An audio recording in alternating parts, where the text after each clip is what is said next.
In this demonstration, I am pouring a polymer solution, polyethylene oxide, in water and propantuol from a jug into a bowl. Note how the liquid continues to flow even when the liquid level, shown in blue, is below the level of the spout, shown in yellow. The reason for this is normal forces caused by the drag of the polymer against a glass surface continue the flow of the liquid long after a Newtonian liquid would have ceased to flow.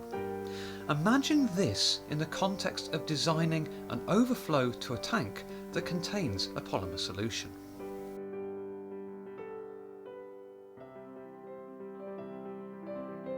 In this demonstration, I'm sucking liquid into a syringe.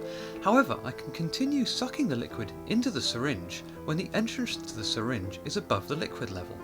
Again, normal forces allow the liquid to continue to flow in this situation.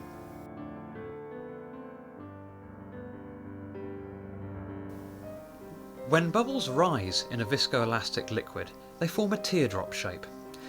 Here, what we have is a spherical bubble initially, but as the liquid flows around the bubble, the normal force increases and pinches the trailing edge, hence forming a teardrop shape.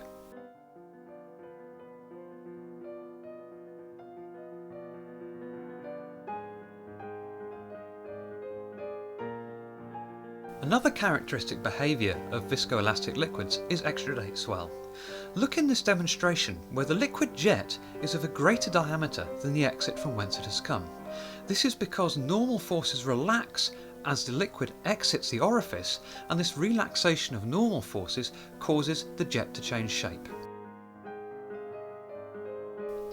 The Weissenberg effect, or rod climbing, is a very powerful demonstration of viscoelastic nature.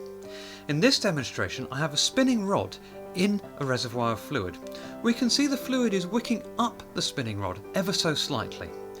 Now, this is a fairly mild demonstration of the Weissenberg effect. However, if we change the polymer system to polyvinyl alcohol and water, we can see a far greater Weissenberg effect.